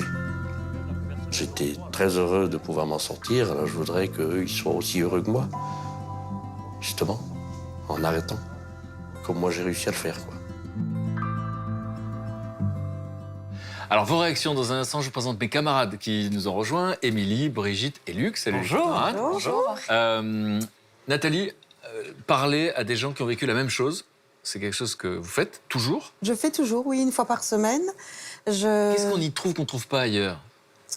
Alors, une certaine compréhension, parce que je pense qu'avec la meilleure volonté du monde, si on n'a pas fait le voyage, on est un peu moins bien compris. Et puis, on sait qu'on peut vraiment déposer si on a quelque chose de lourd, on dépose son bagage sans être jugé, et en étant écouté, entendu et voire compris. Et quand vous dites toujours, alors que ça fait pas mal de temps maintenant, vous avez la sensation que c'est toujours nécessaire? Alors d'une part, pour moi, ça reste un garde-fou. Et surtout, ce qui est important pour moi à l'heure actuelle, c'est de partager mon expérience. Comme je le dis souvent, c'est de transformer mon plomb en or et d'aider d'autres personnes qui entament ce parcours vers l'abstinence. Et maintenant que vous avez l'habitude justement d'être dans ce groupe de parole, de transmettre votre expérience, et vous savez quels sont les épisodes de votre vie qui vont provoquer un déclic chez les autres, qui vont les aider? C'est pouvoir dire, OK, écoute, j'ai vécu cette situation-là, mais je te promets que ça va vers un mieux, et de montrer celle que je suis aujourd'hui. Donner un horizon. Oui, donner un horizon, parce que c'est vrai, quand on arrive au début d'une cure et qu'on vous dit que c'est pour 6 mois, ça paraît la fin du monde, on se dit qu'on n'y arrivera jamais. Donc là, j'accompagne aussi des personnes comme ça, et puis vraiment redonner l'espoir en disant, mais OK, j'ai un parcours long, difficile, mais j'y suis quand même arrivée, c'est possible. Fait d'incarner la fin de la dépendance, d'incarner cette liberté. Oui. Vous, Laurent, c'est quelque chose que vous conseillez aux patients que vous rencontrez? Tout à fait. Moi, je suis pour les groupes d'entraide, pour les groupes d'autosupport, pour les groupes de parole. Pourquoi? Parce que c'est un plus pour les patients. Les patients qui s'en sont sortis, et aussi les patients qui sont abstinents depuis un certain temps deviennent des patients experts. Et c'est capital, la notion de patient expert. Je trouve il faut les intégrer maintenant dans l'approche globale du traitement. Il y a les médecins, les psychiatres, les infirmiers, etc. Et les patients experts font partie. Et ils vont aider les gens de par leur expérience. Mais justement, qu'est-ce qui se produit? Vous qui êtes psychiatre, qu'est-ce qui se produit pour quelqu'un qui a traversé ça et qui est donc animé notamment par cette ambivalence dont on parlait, c'est-à-dire cette envie de s'en sortir et cette peur de l'inconnu? Qu'est-ce qu'ils vont pouvoir apporter qu'un professionnel ne va pas apporter? il apporte un plus dans son expérience personnelle et son histoire personnelle d'homme ou de femme qui a souffert d'addiction avec d'autres problèmes associés. Il n'y a pas meilleur modèle que soi avec un problème de substance. Oui, que quelqu'un qui l'a vécu, quoi. Bah, quelqu'un qui a éprouvé les mêmes souffrances. Exactement. C'est ça. Quand on est addict, on reste addict toute sa vie. C'est juste le phénomène, c'est qu'on l'a stoppé. On est libre à nouveau de s'abstenir, quoi. Et alors Brigitte, en Bretagne, cette association-là, Alors, ça qu'est-ce qu'elle s'appelle propose Espoir Amitié. Qu'est-ce qu'elle propose de particulier? Eh bien, ce qui est formidable, c'est que ce sont tous d'anciens alcooliques déjà, et donc ils connaissent bien le problème. Et donc ils font des réunions et ils abordent tous les thèmes de l'alcoolisme pendant les fêtes, en famille, au travail, etc. Ouais. Et on leur fait comprendre qu'on peut être heureux en étant abstinent. Mais surtout, ils ont une présence téléphonique. Et au téléphone, on peut les appeler donc n'importe quand. Oui. Et donc c'est quoi? Des situations d'urgence, des situations où on sent qu'on va Quand on sent qu'on va craquer, par exemple. Et comme eux savent ce que c'est, ils se déplacent même chez les gens. Oui. Si les personnes ont besoin qu'on vienne chez eux, ils viennent chez eux. Ça vous est arrivé ou de répondre au téléphone ou de déplacer chez quelqu'un qui sent qu'il va basculer? Oui, je ne suis pas encore chez quelqu'un, mais voilà, le groupe d'entraide duquel je fais partie, c'est le même fonctionnement. On se réunit une fois par semaine et puis les personnes qui rejoignent le groupe reçoivent une petite carte avec le numéro de téléphone des anciens qui sont abstinents, disons, depuis un certain temps, à pouvoir appeler en cas d'urgence. Moi, j'ai déjà été au service des urgences de la clinique chez nous pour accompagner une dame. Et quel type d'argument on peut donner à quelqu'un, d'abord qui a déjà le courage d'appeler, qui a la présence d'esprit d'appeler, mais qui sent que cette personne pense qu'elle va reboire, et qu'est-ce que vous pouvez dire à ce moment-là? Alors, quand on a une grosse envie, elle ne dure pas vraiment très longtemps. Ouais. Mais quand on est seul et qu'on se focalise sur cette envie-là, elle dure, elle grandit et on finit par y succomber. Quand on est seul, ça m'est déjà arrivé, je crois que j'aurais déplacé une montagne pour aller chercher à boire, mais parce que j'étais dans mon... Quand on arrive un petit peu à parler à quelqu'un, qu'on se sait entendu et surtout pas jugé aussi, voilà, l'attention est détournée, la pression retombe et on peut penser à mettre quelque chose en place pour ne pas succomber. Laurent, vous confirmez ça, que cette envie peut ne pas durer longtemps si on appelle au bon moment? Ouais, quand on a une envie irrésistible, un craving, quelque chose d'insurmontable, c'est comme une grande vague en fait. Et quand la vague est très très haute, c'est très très dur de se retrouver en bas de la vague. Donc si on a comme ça des contacts, espèce de parrain ou de marraine qu'on peut contacter et dire voilà, j'ai un énorme craving, qu'est-ce que je dois faire, etc. et qu'on est conseillé, c'est vraiment une situation qui est assez idéale en fait. Et après, parallèlement à ça, en thérapie comportementale, on apprend aux gens à gérer ces vagues de craving. Comment? On les met en situation avec cette métaphore de la vague, justement, et on leur raconte que le craving, ça monte, mais ça va descendre. Et tout doucement, on les sensibilise à la descente, en fait. Tout doucement, c'est des exercices. Descente de l'envie. Ouais, c'est ça. On leur dit, l'envie est normale, ça va monter très haut, ça va être très, très dur, et tout doucement, ça descend. Et au fur et à mesure du temps, on accompagne, et ils apprennent tout seuls à gérer tout doucement cette vague qui descend, qui descend, qui descend. Et finalement, les cravings deviennent de plus en plus gérables. Alors Brigitte, ils sont combien dans cette... Ils sont 50 adhérents. C'est devenu une famille, vraiment. Ils ont créé des liens très forts. Ils organisent des activités, des repas pour accompagner tout le monde. Et moi, je trouve ça très beau. Et vous comprenez ça d'ailleurs, parce qu'on a parlé d'isolement tout à l'heure, donc c'est le contraire de l'isolement, c'est-à-dire qu'il y a de l'affect. Oui, tout à fait. Tout à fait. Il y a un lien particulier qui se crée. C'est vrai que moi, j'ai différents groupes d'amis et là, j'ai un groupe d'amis aussi. Voilà. Et Didier m'a dit qu'il comprenait, par exemple, dans la rue, quand il voit un ancien qui a quitté l'association, qu'il le croise dans la rue, que cette personne évite son regard parce que il est gêné, il veut plus, il a fait un trait sur ça. Et il m'a dit, je le comprends parfaitement, je leur en veux pas, parce que je comprends cette souffrance et je comprends que la honte aussi qu'on peut avoir dans ces cas-là. Oui. Ils sont formidables. Ce n'est pas votre cas parce que vous êtes ici et on a dit qu'il y avait une forme de fierté d'avoir traversé tout ça, d'avoir fait ce que vous êtes aujourd'hui. Alors Luc, tu vas nous parler d'une campagne de prévention contre l'alcoolisme assez originale. Oui, avez-vous entendu parler de Louise Delage? Non, Julie? Jamais. Non. Alors, Louise Delage, en fait, c'est une jeune femme de 25 ans qui a fait un buzz énorme sur Internet il y a 6 mois de ça, à peu près 6-8 mois. Elle a eu plus de 12 000 abonnés sur son compte Instagram. Alors, moi, j'y connais rien, mais voilà. Toi, tu dois connaître, non, peut-être? Bon, d'accord. Alors, Louise, c'est une jeune femme très mignonne. Là, elle travaille. Là, elle mange une pizza. Là, elle est en vacances au bord d'une piscine. Et elle a publié comme ça plein de photos de ses vacances. Là, elle est... Et alors, attendez, je pose la question, est-ce que vous remarquez quelque chose de particulier sur ces photos? Il y a toujours un verre. Vous avez remarqué tout Ah ouais, vous avez remarqué, hein. Vous avez remarqué, effectivement, sur toutes ces photos. Alors là, elle est à Berlin, là, elle a une bouteille, là, voilà, effectivement. Là, et voilà, en fait, il s'agit en fait d'une campagne de prévention contre la... C'est-à-dire que cette jeune fille ne s'appelle pas vraiment Louise? En vérité, non, elle ne s'appelle pas comme ça. Et son profil sur les réseaux sociaux est un faux profil? Voilà, c'est un faux profil qui a généré justement plein de likes, plein de gens qui disaient « Ah ben ouais, c'est sympa, elle a l'air d'avoir une vie chouette. » Certains ont pu dire « Ouais, bon, elle y va un peu, quoi, hein, elle picole. » Mais voilà, elle a l'air d'avoir une vie chouette, quoi. Hein, c'est assez courant, d'ailleurs. Il y a plein voilà. de profils comme ça sur les réseaux sociaux où on voit en train de faire la fête. Des amis, des gens qui sont toujours avec un verre et où finalement ça ne nous interpelle pas nécessairement, mais ils se sont inspirés de cette réalité-là. Exactement. Ouais. Mais justement, est-ce que les gens ont remarqué qu'elle avait toujours un verre? Parce qu'effectivement, Nathalie l'a remarqué tout de suite. Mais est-ce que les gens l'ont remarqué? Eh bien, pas tout le monde. Certains ont dit « Ah, elle a une vie sympa. Oh, ben, elle fait bien la fête. » Ou voilà. Mais certains ont pu dire, voilà, ah oui, c'est vrai qu'elle a toujours un verre, ah oui, mais sans plus. Ils ne se sont pas imaginés que c'était, en fait, une campagne. C'est une campagne qui a été proposée par Addict Aid, en fait, qui est un portail qui lutte contre toutes les formes d'addiction, et notamment l'alcool. Et donc là, l'idée, finalement, c'était quoi? C'était de sensibiliser l'opinion publique, ceux qui se confrontaient à ce profil. Exactement. En se disant, tiens, ce qui a l'air banal et sympathique. Bien sûr. Exactement. Sensibiliser le public, y faire réfléchir un jeune public. Un jeune public. Voilà, un public qui vient sur les réseaux sociaux. Pour les vieux schnocks comme moi, c'est pas la peine.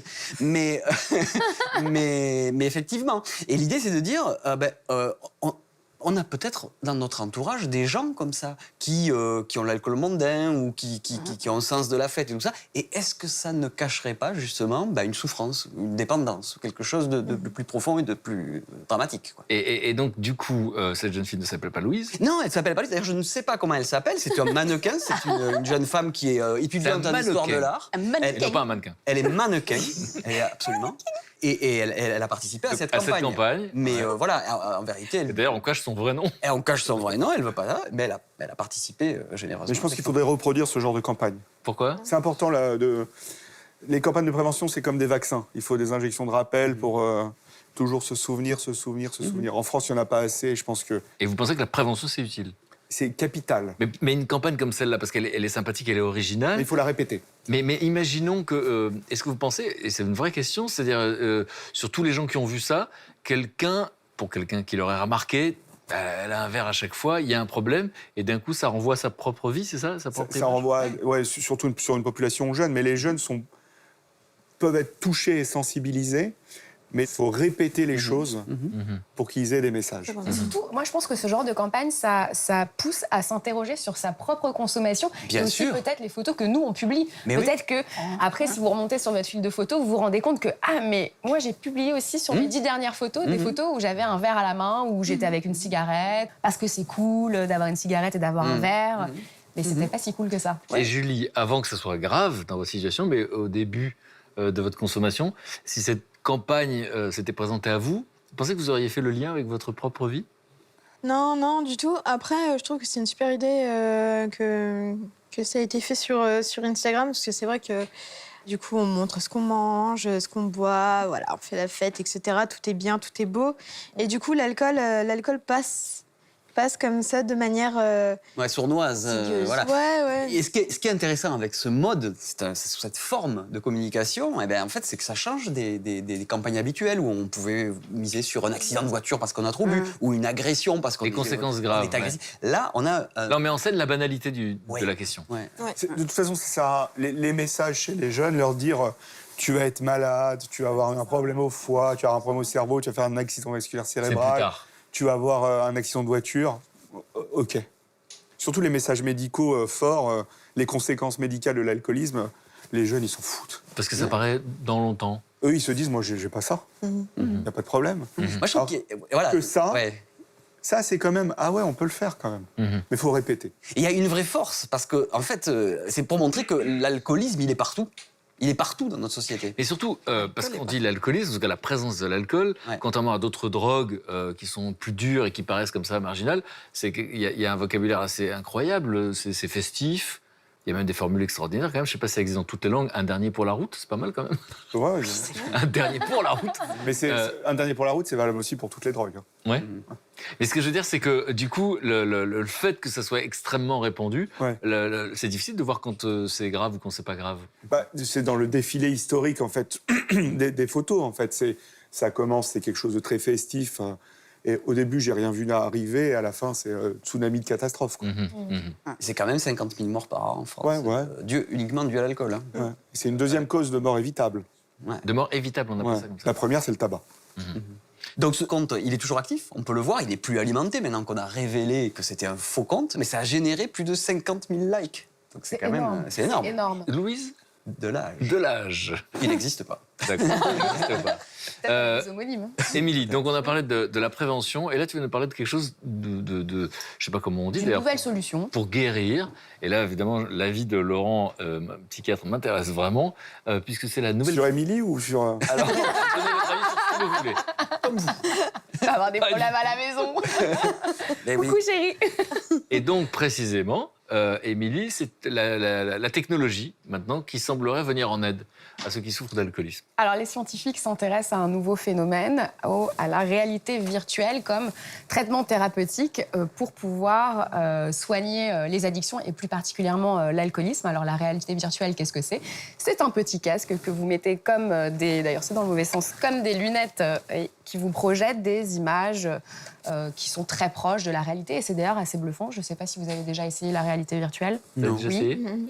Oui. Dans le cadre de cette... Oui, je suis en train de travailler sur des outils, justement, réalité virtuelle pour traiter certaines choses dans les addictions. Alors, vous allez me dire effectivement comment vous faites. Et donc là, on voit des images qui sont quasiment proches de la réalité. Exactement. Et alors, il y a en Corée du Sud, il y a une expérience qui a été conduite en 2015 et sur une douzaine de patients donc, qui étaient traités pour un alcoolisme assez sévère. Et ils sont rentrés donc, dans une expérience où, pendant 2 mois, ils ont été traités grâce à la réalité virtuelle. Alors d'abord, en quoi ça consiste ? Donc pendant 1 mois, abstinence totale.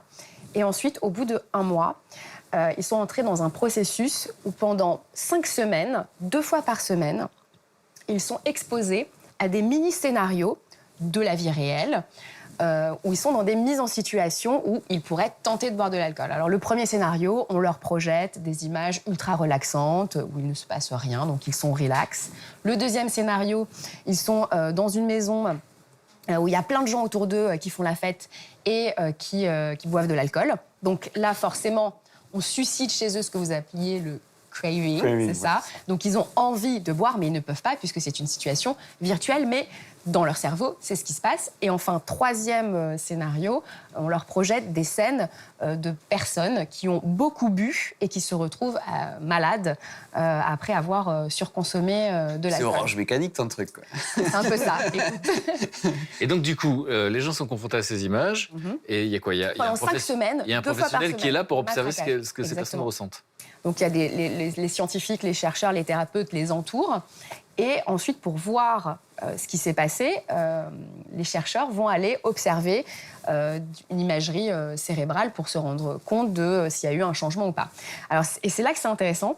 On s'aperçoit que dans la zone des émotions et des comportements, eh bien, il y a quelque chose qui s'est passé. C'est-à-dire qu'avant d'avoir été exposé à ces images, la personne répond aux stimuli de l'alcool.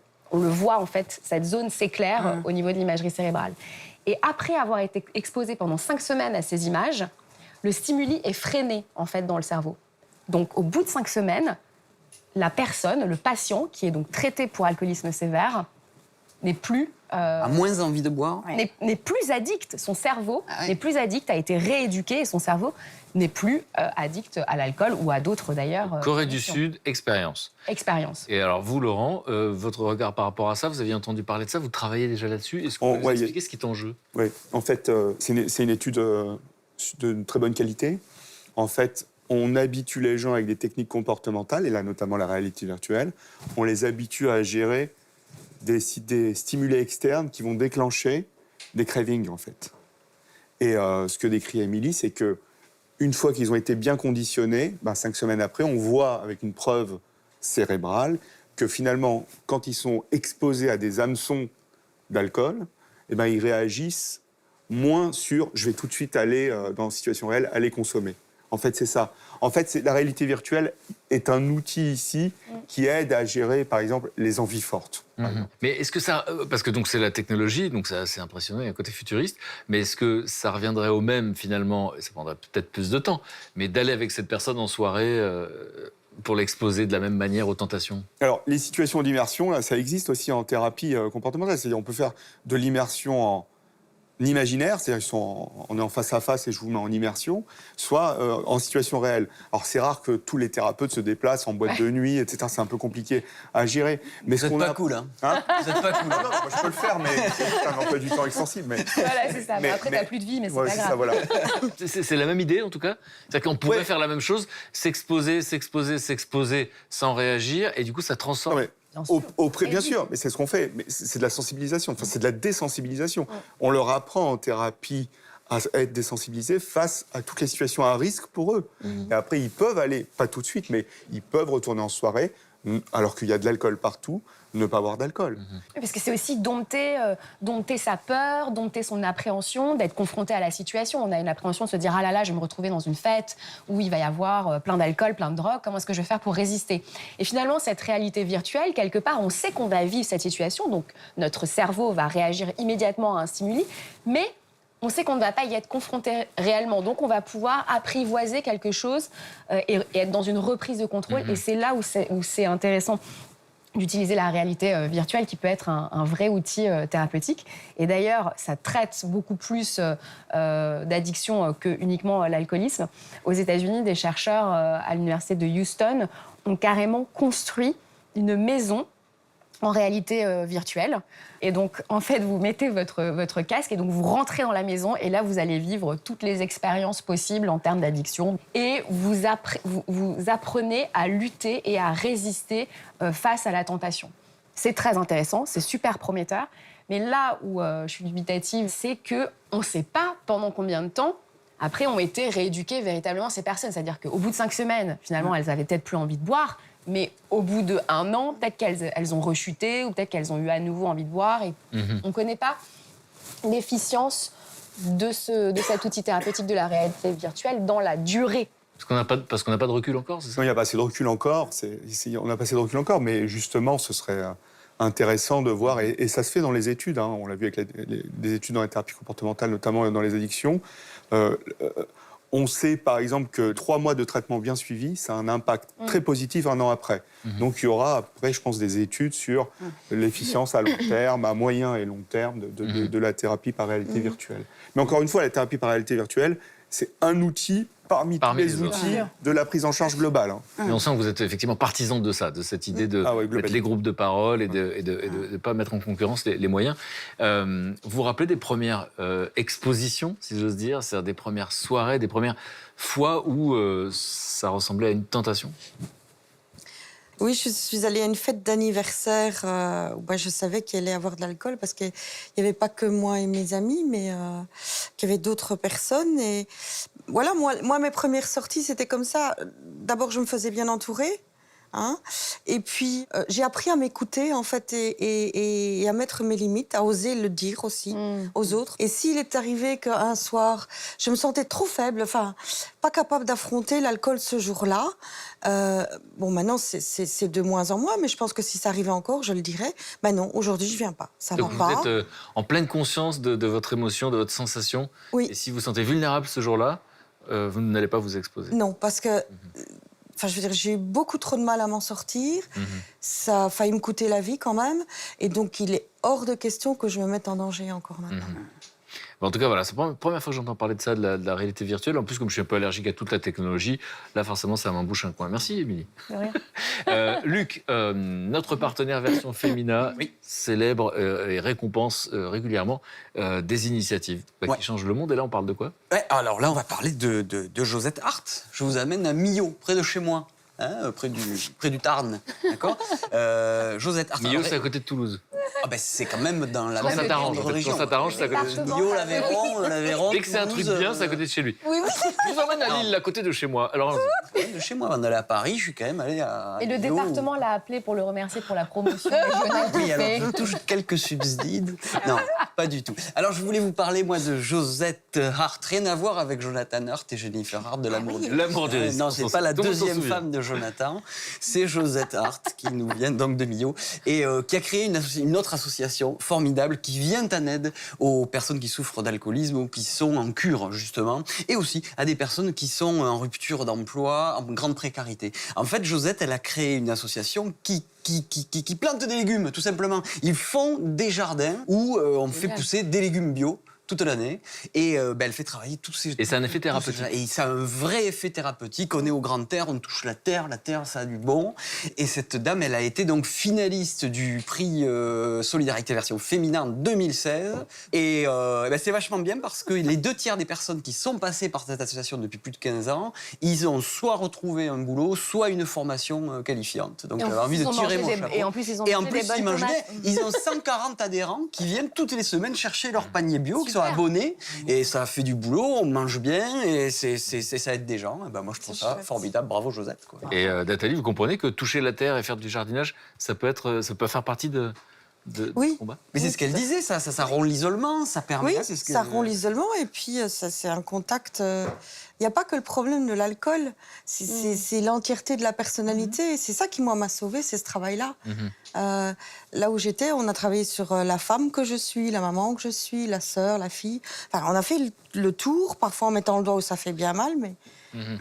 Et j'ai appris à gérer ma vie sans l'alcool. Et la vie est vraiment folle sans alcool maintenant. J'ai envie qu'on reste là-dessus. Bon, merci les camarades. Eh ben, merci. Merci beaucoup Laurent pour votre éclairage. Merci sincèrement Julie d'avoir accepté de raconter votre histoire. Et puis on peut en profiter pour dire que voilà, vous êtes sortis de tout ça, donc vous avez beaucoup de courage, beaucoup de mérite, vous êtes quelqu'un de fort et vous êtes en recherche d'emploi. Donc c'est bien qu'on le dise, d'accord? On peut nous contacter si jamais. On peut le dire comme ça? C'est dans quel domaine?